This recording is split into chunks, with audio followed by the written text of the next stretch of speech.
Hello दोस्तों, इस video का जो 2-3 वीडियोस में जाएगा, मतलब 2-3 एपिसोड्स में पर्पस है कि मैं एक ऐसे सेक्शन के बारे में बात करूं जिसके ग्रामेटिकल नुआंसेस के बारे में, उसके ग्रामेटिकल कैरेक्टरिस्टिक्स के बारे में हमारे यहाँ बहुत कम बताया गया है।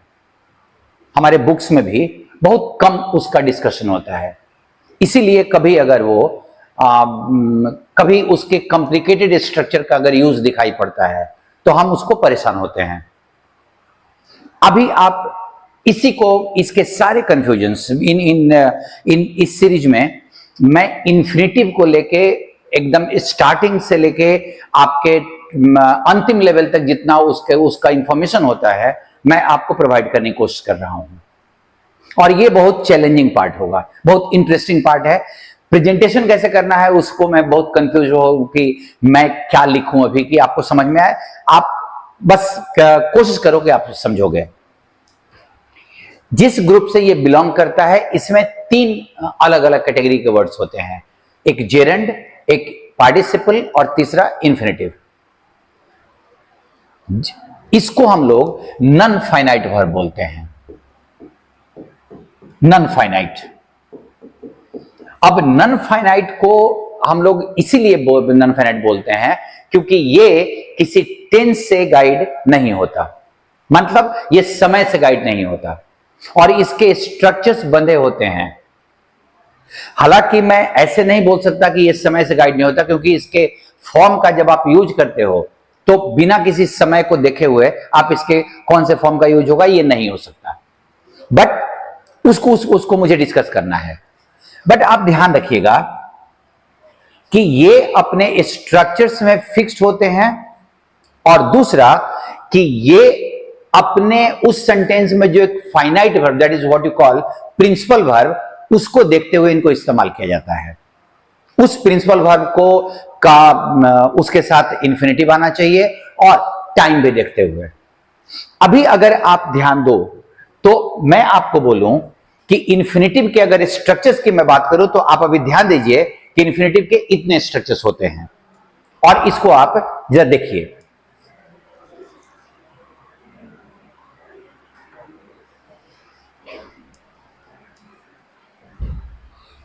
प्रेजेंट इन्फिनेटिव का स्ट्रक्चर होता है टू भी वन और ये उसका एक्टिव फॉर्म है, इसका पैसिव फॉर्म यहां है। ये आपको देख के थोड़ा अटपटा लगेगा बट ये स्ट्रक्चर्स होते हैं और अभी मैं आपको उसको प्रूव कर रहा हूं। ये कंटिन्यूअस, ध्यान रखिएगा कंटिन्यूअस मैंने लिखा है। कंटिन्यूअस का simple form to be before, जैसे कंटिन्यूअस दो होता है ना, एक नॉर्मल कंटिन्यूअस और एक परफेक्ट कंटिन्यूअस, तो इन्फिनेटिव के भी 2 कंटिन्यूअस के फॉर्म्स होते हैं और ये उसका पैसिव। अब अगर टू बी बीइंग भी3, मैं श्योर हूं कि आपने हम अपनी किताबों में कभी नहीं देखा होगा या कभी आपने डिस्कशन सुना भी नहीं होगा। डजंट मीन कि वैसा होता नहीं है। ये उसका एक्टिव फॉर्म और ये उसका पैसिव फॉर्म। अभी आप देखिए, टू हैव बीन भी, बीइंग भी और भी3 भी पैसिव फॉर्म उसका, ये उसका एक्टिव फॉर्म और ये उसका पैसिव फॉर्म। तो आपके पास इन्फिनेटिव के स्ट्रक्चर के पॉइंट ऑफ व्यू से 3 आपके पार्ट हो गए। अब अगर आप इसमें इस इन्फिनेटिव के यूज का बेसिकली ध्यान दो तो इसका एक्टिव और पैसिव का डिसीजन करना बहुत जरूरी है कि वो एक्टिव होगा कि पैसिव होगा। और ये कैसे डिसीजन होगा आप समझिए। अभी सिर्फ वॉइस का डिसीजन, मैं एक सिंपल इन्फिनेटिव को मैं टेकअप कर रहा हूं, यहां एक्टिव और यहां पैसिव, टू भी वन और टू भी थ्री। इसको वांट के साथ इन्फिनेटिव का इस्तेमाल होता है।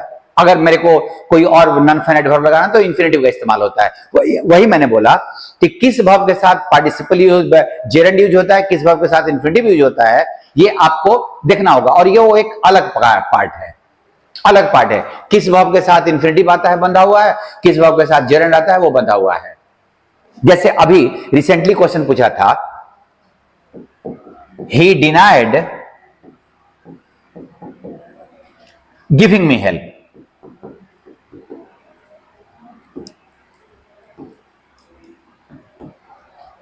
अभी आप देखो कि डिनाई के बाद जेरंड आता है, वांट के बाद इंफिनिटिव आता है। सो आपके प्रिंसिपल वर्ब से डिसाइड होता है कि आगे का जो वर्ब होगा वो जेरंड फॉर्म में जाएगा कि इंफिनिटिव फॉर्म में जाएगा। बट आप इसका एक्टिव और पैसिव देखिए, आपने जिस इंफिनिटिव को यूज किया उस इंफिनिटिव केस का इस सब्जेक्ट से मतलब होगा, और अगर ये इस काम को करेगा तो एक्टिव फॉर्म, और काम कोई और करे ये ना करे तो पैसिव फॉर्म। अब ये लिखा हुआ है कि वो एक कार खरीदना चाहता था, खरीदेगा कौन? यही खरीदेगा।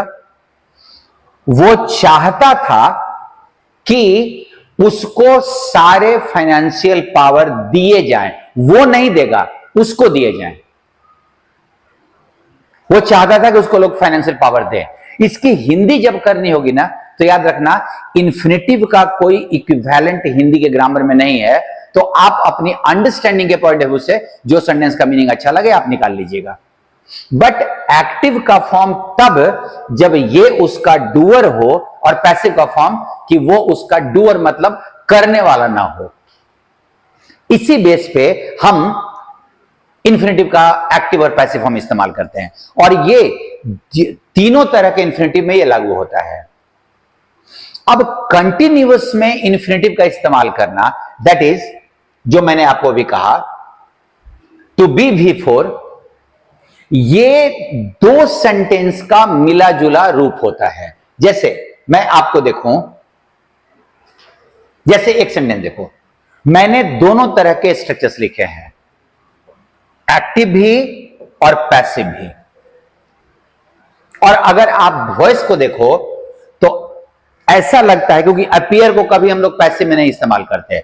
सो ही अपीयर्स का मतलब इट अपीयर्स दैट, इसका मतलब क्या होगा? इट अपीयर्स दैट, और आगे में आपका ही आ जाएगा। और इसकी हिंदी करिए कि उसे कोई और एडवाइस दे रहा है, ऐसा लग रहा है कि उसे कोई एडवाइस दे रहा है, वो काम अभी भी चल रहा है। जैसे आप नॉर्मल कंटिन्यूअस का फॉर्म देखो, राम इज प्लेइंग, राम अभी खेल रहा है। और परफेक्ट कंटिन्यूअस में क्या होता है कि वो जो अभी खेल रहा है कुछ दिनों से, कुछ समय से खेल रहा है वो। Ram has been playing for 4 hours. तो सिंपल कंटिन्यूअस और परफेक्ट कंटिन्यूअस में अंतर क्या होता है कि परफेक्ट कंटिन्यूअस में वो कितने देर से वो काम कर रहा है वो भी दिया होता है। तो अभी आप सिंपल कंटिन्यूअस देख लो, आप ऐसा लगता है कि उसे कोई एडवाइस दे रहा है। वो जो ही है इसका डूअर नहीं है, वो एडवाइस नहीं कर रहा है, उससे कोई एडवाइस दे रहा, और वैसे भी बाय समवन लिखा हुआ है। लेकिन यहां देखिए तो ऐसा लगता है कि वो कभी मिस नहीं करता कोई भी चीज जो क्लास में। मिस कौन करेगा? यही ना। तो ऐसा लगता है कि वो क्लास में कभी भी कुछ भी मिस नहीं करता। तो he never seems to be missing, क्योंकि सिम के साथ इंफिनिटिव आता है। लेकिन जब क्लास चल रहा होता है उस समय में कुछ भी नहीं मिस कर रहा है, ऐसा महसूस होता है। तो आपका कंटिन्यूअस का भी यूज होता है इंफिनिटिव के साथ, और वो एक्टिव और पैसिव दोनों में होता है। एक और स्ट्रक्चर में देता हूं, अब देखिए ध्यान से।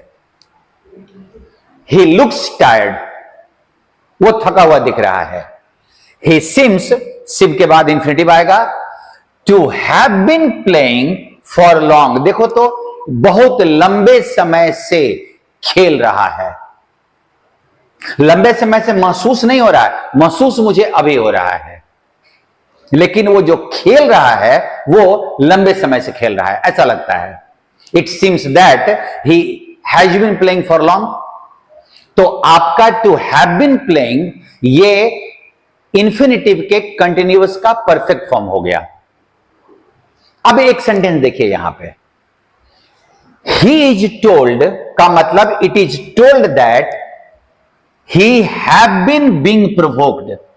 देखिए टू हैव बीन V4 का पैसिव देखो, प्लेइंग का being plus V3, being provoked. To have been being provoked by, चूंकि ये प्रोवोक ये नहीं कर रहा है, इसको प्रोवोक किया जा रहा है, by his family members against his wife for months. ऐसा कहा जाता है कि उसे घर के परिवार के लोग उसकी वाइफ के खिलाफ महीनों से भड़का रहे थे जब उसने यह कदम उठाया। अब जरा सोचो कि इस स्ट्रक्चर का कोई और इक्विवेलेंट है आपके पास? आप ये डिसमिस कर सकते हो, हमने किताबों में नहीं देखा है, तो किताबों ने इस पार्ट को एक्सप्लोर कहां किया? किताबों ने तो इन्फिनेटिव को सिंपल रखा, to be one to have be three.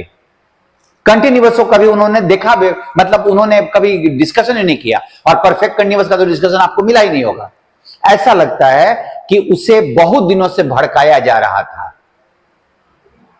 ऐसा कहा जाता है कि उसके बहुत दिनों से भड़काया जा रहा था। सो ये आपके कंटिन्यूअस का परफेक्ट फॉर्म दिया हुआ है, और वो भी एक्टिव और पैसिव दोनों में। अगला पार्ट देखो, परफेक्ट का form. Someone appears to have tipped off. Tip off का मतलब होता है सूचना देना। The businessman about the police raid. ध्यान दीजिए कि परफेक्ट का जो काम होता है ये वही है जो आप टेंस में याद करते हो, जो टेंस में आप पढ़ते हो। परफेक्ट का मतलब इन्फिनिटिव के साथ ये ध्यान देना है कि ये जब हमको महसूस हो रहा है उसके पहले ये चीज हो चुका है। मतलब ये तुम्हारा आपके मेन वर्ब के पहले का पास्ट का है, पास्ट मेन वर्ब के पहले का। ऐसा लगता है कि बिजनेसमैन को पुलिस रेड के बारे में किसी ने पहले से सूचना दे दी थी। हम इसको नॉर्मल सेंटेंस बनाएं तो ऐसे बनाएंगे, it appears that someone had tipped of the businessman about the police red. ऐसा लगता है कि किसी ने, वो जब भी परफेक्ट का फॉर्म या कंटिन्यूअस का फॉर्म होता है ना, तो आप उसको सिंपल सेंटेंसेज में आराम से कन्वर्ट कर सकते हो। आप ऐसे लिख सकते हो, it seems that he has been playing for long. आप इसको लिख सकते हो, it is told that he had been being provoked. आप आराम से सेंटेंस बना सकते हो। बस इन्फिनिटिव जब लगेगा तो आपका यह ध्यान रखिएगा कि वो जो दैट लगा के एक और सेंटेंस बनाना, जो कि सिंपल स्ट्रक्चर्स हैं, वो हट जाएंगे और इन्फिनिटिव आता है वहां पे। तो आपका किसी ने इसको समवन, और आप ध्यान दीजिए एक्टिव क्यों? क्योंकि इसी ने बिजनेसमैन को सूचना दी थी। बट आप यहां देखो, वो उसको लगता है कि उसको धोखा मिला है क्योंकि उसे नहीं दिया गया पहले का इंफॉर्मेशन, प्रेजेंटेशन के बारे में पहले से उसको इंफॉर्मेशन नहीं मिला था, इसीलिए उसको महसूस होता है कि उसको धोखा दिया गया था। अभी आप सोचो कि क्या इसने इंफॉर्मेशन दिया था या इसको इंफॉर्मेशन नहीं मिली थी? तो ये पैसिव का फॉर्म हो गया। ये महसूस कर रहा है, लेकिन डिसीव्ड वर्ड भी उसके साथ पैसिव में जा रहा है। ये V3 फॉर्म है। हम लोग V3 के बारे में कभी और बात करेंगे कि अकेला V3 कभी यूज होता है। नाउ अभी आप ये ध्यान दो कि अगर मैं इन्फिनिटिव के फॉर्म्स की बात करूं तो मैंने सारे इन्फिनिटिव का एग्जाम्पल दे के मैंने आपको दिखाया कि इन्फिनिटिव के फॉर्म्स अलग अलग होते हैं। ये कंटिन्यूअस है, ये जिस समय मैं बोल रहा हूं उसी समय में काम चल रहा है। बस परफेक्ट कंटिन्यूअस में क्या है कि कुछ देर से चल रहा है, ये अभी चल रहा है, ये तुम्हारा पहले खत्म हो गया है। और इसके कैरेक्टर के बारे में हम लोग थोड़ी देर के बाद बात करते हैं क्योंकि एक ही एस्पेक्ट नहीं है। अभी मैं स्ट्रक्चर्स की बात कर रहा था कि इन्फिनिटिव के स्ट्रक्चर्स कैसे होते हैं और वो तुम्हारा कैसे कैसे यूज होता है एक्टिव और पैसिव में। अब अगर आप ध्यान दो तो इन्फिनिटिव का जो ये पार्ट है क्या क्या रोल प्ले करता है, ध्यान देना। इन्फिनिटिव अपने सेंटेंस में, इन्फिनिटिव अब ये स्ट्रक्चर जब हो गया ना तो अब उसके ग्रामेटिकल नुआंसेस को टारगेट करो। अगर आप इन्फिनेटिव का रोल लेते हो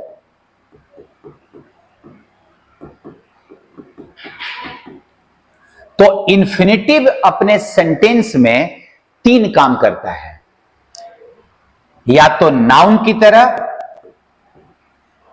अदरवाइज एडजेक्टिव की तरह और एडवर्ब की तरह।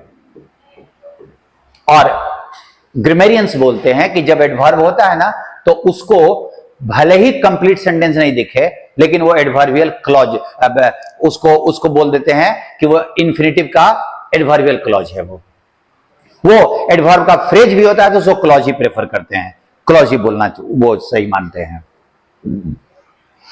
अगर ये नाउन है तो इन्फिनेटिव का कोई भी स्ट्रक्चर, क्योंकि आप जानते हो कि नाउन का फंक्शन देख लो आप, कि नाउन अपने सेंटेंस में, नाउन किसी भी सेंटेंस में या तो सब्जेक्ट की तरह काम करता है या ऑब्जेक्ट की तरह काम करता है या कंप्लीमेंट की तरह काम करता है। कंप्लीमेंट की तरह काम करता है। तो तुम्हारा इन्फिनेटिव जब वो नाउन की तरह इस्तेमाल होगा तो वो इन तीनों में से कोई भी काम कर सकता है। जैसे मैं अगर एक सेंटेंस लूं, मैं अभी सिंपल नाउन की तरह, एडजेक्टिव और एडवर्ब की तरह बात नहीं कर रहा हूं। तुमने ये सेंटेंस बचपन में पढ़ा होगा, to walk is good for health.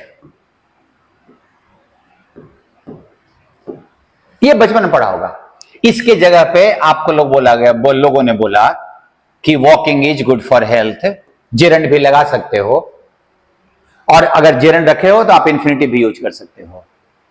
तो यहां इन्फिनेटिव ने सब्जेक्ट की तरह काम किया। इज का सब्जेक्ट क्या है? जेरंड होगा या इन्फिनेटिव होगा। तो आपका, और यह ध्यान रखिएगा कि according to the requirement of the meaning के रिक्वायरमेंट के अनुसार आप इन्फिनेटिव का कोई भी फॉर्म सब्जेक्ट की तरह लिख सकते हो। आप ये ध्यान देना, कोई भी फॉर्म सब्जेक्ट की तरह लिख सकते हो। जैसे अगर मैं लिखूं टू हैव सर्व्ड, मैंने देखो परफेक्ट फॉर्म डाला, the company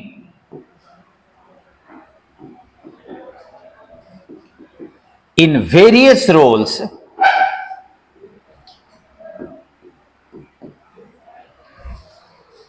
for a long makes him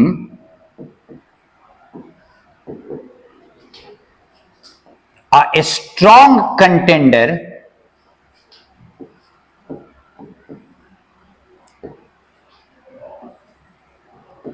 for the post